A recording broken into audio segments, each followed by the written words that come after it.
रक्षाबंधन की आप सभी को ढेर सारी शुभकामनाएं। आशा करती हूँ आप सभी स्वस्थ होंगे और मस्त होंगे। आज की इस वीडियो में हम जानेंगे कि रक्षाबंधन की पूजा की थाली में हमें क्या क्या चीज रखनी चाहिए और राखी बांधने की सही विधि क्या है। तो वीडियो को पूरा जरूर वॉच करिएगा, जरूरी जानकारी आपसे कोई छूट ना जाए। तो रक्षाबंधन में सबसे पहले हमें किसको राखी बांधनी चाहिए ये आप जान लीजिए, क्योंकि सबसे पहले हमें अपने घर में जो भी देव देवता होते हैं, कुल देवी देवता, उनको हम सबसे पहले राखी बांधा जाता है।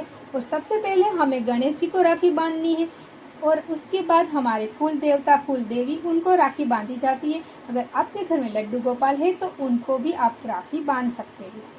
देवी देवताओं का तिलक और भोग प्रसाद लग जाए, राखी बन जाए, उसके बाद ही हम अपने भाई के हाथों में कलाई में राखी बांधनी चाहिए। यहाँ पर एक थाली लेनी है, उसमें हमें यहाँ पर एक स्वस्तिक बनाना है चिन्ह। तो आप एक रसोई में से भी कोई सी भी थाली ले सकते हो, कोई शंका नहीं होती कि हमें पूजा के लिए अलग थाली लेना है, हम रसोई में से भी ले सकते हैं। तो हमने सबसे पहले यहाँ पर एक स्वस्तिक चिन्ह बनाना है जो शुभता के लिए होता है। अगर आपकी प्लेट जो पूजा वाली है उसमें आपके पहले से ही स्वस्तिक बना हुआ है तो आप वो भी चला सकते हो, या तो आजकल एक पूजा की सामग्री की सब सामग्री ऑनलाइन मिलती है, आप वो भी ले सकते हो। उसमें भी सब चीज़ मिक्स में आती है, तो आपको ये सब करने की ज़रूरत नहीं पड़ेगी। तो हमने यहाँ पर एक स्वस्तिक का चिन्ह बना लिया है, आपको भी बना लेना है। आपको स्वस्तिक का चिन्ह जरूर बनाना है क्योंकि ये शुभता के लिए होता है। सबसे पहले थाली में हमें यहाँ पर राखी रखनी है, क्योंकि राखी के बगैर तो राखी का त्योहार अधूरा है। तो हमें सबसे पहले यहाँ पर राखी सजानी है थाली में। तो यहाँ पर हमें थाली में जितने हमारे भाई हो, आपके भाई वो, उन सब भाइयों के लिए हमें यहाँ पर राखी लेनी। और हाँ, भाभी के लिए राखी अवश्य लेना है, भाभी को बिल्कुल नहीं भूलना है, क्योंकि भाभी को भी साथ में हमें राखी जरूर बांधनी है। तो हम यहाँ पर हल्दी लेंगे, क्योंकि हमने हल्दी का भी टीका लगाना है भाई के माथे पे। उसके बाद हम यहाँ पर सिंदूर लेंगे, रोली सिंदूर। उसके बाद हम यहाँ पर लेंगे चावल, जिसको अक्सर बोलते हैं। और चावल टूटे हुए नहीं होने चाहिए, इसका आप पहले से ही साफ करके टूटे हुए अलग करके आप रख सकते हो। और यहाँ पर मैंने हल्दी से रंगा है, आप सफ़ेद भी ले सकते हो, लाल भी रंग सकते हो। एक देसी घी का दीपक रखेंगे जो हम आरती करेंगे अपने भाई की। और आप घी नहीं तो आप तेल का तेल भी यहाँ पर ले सकते हो। साथ में माचिस अवश्य रख लीजिएगा, मेरे पास ये है, मैं यही रखती हूँ। अब हम यहाँ पर एक कलावा भी रखेंगे, और इस कलावा का आपको क्या करना है वो मैं आपको आगे बताती हूँ। और उसके बाद जब आप बहनें अपने भाइयों को टीका लगाने जाएगी तब आप एक दीपक जला लीजिएगा। इस भाई को जब भी हम राखी बांधती है बहनें, तब भाई को पूरब की दिशा की तरफ बैठना है और बहन का मुख पूरब की तरफ होना चाहिए। हमें इस तरह से दिशा का चयन करके राखी बांधनी चाहिए। अपनी बहन अपने भाई को राखी बांधेगी तब बहन और भाई का दोनों का ही सर ढका हुआ होना चाहिए। बहन को अपने सर पे पल्लू ले लेना है, पल्लू लेकर ही भाई को राखी बांधनी है। उसके बाद भाई को भी कोई हैंकी या रुमाल बांधकर ही सर ढककर ही राखी बांधनी चाहिए। और दीपक प्रज्वलित करने के बाद हमें अपने इस अनामिका उंगली से अपने भाइयों के माथे पर टीका लगाना है हल्दी का। सबसे पहले हल्दी का टीका लगाएंगे हम, उसके बाद हम यहाँ पर कुमकुम का लंबा टीका लगाएंगे।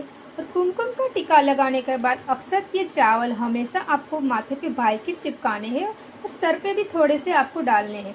तो इस तरह से आपको टीका लगाना है और चावल भी आपको भाई के माथे पे जरूर लगाना है। टीका लगाने के बाद हमें भाई के हाथों में ये श्रीफल देना है। तो श्रीफल पे हमें यहाँ पे कुमकुम का टीका, हल्दी का टीका और चावल भी हमें इसमें भी लगाना है श्रीफल में। अगर आपके यहाँ पर ये श्रीफल नहीं दिया जाता है तो आप अपने भाई के हाथ में थोड़े से चावल दे दीजिएगा। और चावल या तो फूल भी आप अपने भाई के हाथ में दे सकते हो, क्योंकि खाली हाथ राखी भाई को नहीं बांधी जाती है। तो राखी बांधते समय आपको ये 3 गांठें लगानी है भाई की कलाई में, जो ये ब्रह्मा विष्णु और महेश का प्रतीक होता है। तो हमें राखी बांधते समय 3 गांठ लगाकर ही भाई के हाथ में कलाई में राखी बांधनी है। उसके बाद जो ये कलावा होता है वो भी हमें अपने भाई को साथ में राखी बांधने के साथ आपको कलाई में बांध देना है, क्योंकि जो ये राखी होती है वो फैंसी होती है, तो कभी ना कभी ये उसकी गांठ जो सिल्की होती है वो छूट जाती है। तो ये कॉटन का जो ये होता है कलावा हो आप बांधोगे तो आप साथ साथ में राखी का ही काम करेगा, क्योंकि ये फैंसी राखी होती है, कभी कभी हाथ में निकल भी जाती है और छूट जाती है, तो ये कलावा भी आप राखी के आपका माना जाएगा।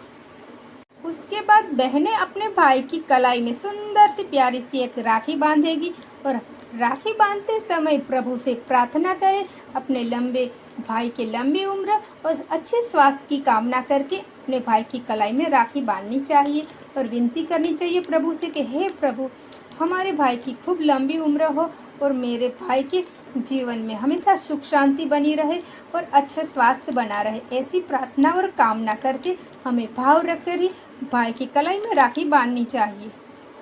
तो राखी बांधने के बाद बहन अपने भाई को और भाई अपनी बहन को मुंह मीठा करवाती है, मिठाई खिलाती है। राखी बांधने के बाद हम अपने भाई का मुंह मीठा करवाएंगे। तो हमने यहाँ पर घेवर लिया है जो रक्षाबंधन का स्पेशल मिठाई होता है। यहाँ पर अब आप कोई सी भी मिठाई खिला सकते हो अपने भाई को, जो आपके भाई को पसंद हो वो भी आप अपने भाई को यहाँ पर मिठाई खिला सकते हो। मुंह मीठा करवाने के बाद अपने भाई को पानी अवश्य जरूर पिला दीजिएगा। अब यहाँ पर बहन को अपने भाई की यहाँ पर आरती उतारनी, इसी दीपक से हमें जो प्रज्वलित किया है पूजा के समय, उसी दीपक से हमें अपने भाई की यहाँ पर 3 बार या 5 बार घुमाकर आरती उतार लेनी है। आरती उतारने के बाद भाई की, उसके बाद बहन को अपने भाई की नज़र भी उतारनी है। आपकी उधर जिस तरह से आपके यहाँ नज़र उतारी जाती है उस तरह से आप अपने भाई की नज़र उतार लीजिएगा, क्योंकि आरती के बाद नज़र उतार देना चाहिए भाई की, क्योंकि साल भर की जो भी अलाई बलाई भाई के ऊपर होती है वो सारी दूर हो जाती है। तो हमें भाई की आरती उतारने के बाद नज़र भी अवश्य उतारनी है। भाई को अपनी बहन का पैर छूकर आशीर्वाद लेना है दोनों हाथ से उसे, और उसके बाद बहन को भी अपने भाई के सर पर हाथ रखकर आशीर्वाद देना है। तो इस तरह से बहन को खूब प्यार से पकवान और मिठाइयाँ खिला के उसके बाद हाथ में अवश्य ही कुछ देना चाहिए उपहार, क्योंकि खाली हाथ कभी बहन को नहीं भेजा जाता। कभी भी खाली हाथ से बहनें वापस नहीं जाती है। चाहे कुछ भी आपकी सामर्थ्य के हिसाब से आपको जो भी आपको बहन को उपहार देना है वो अवश्य ही आपको भाई को अपनी बहन को हाथ में देना चाहिए। बहन को खाली हाथ कभी ना भेजे अपने घर से। तो इस तरह से इस त्योहार का हर्ष और उल्लास से मनाया जाता है, भाई और बहन का त्योहार।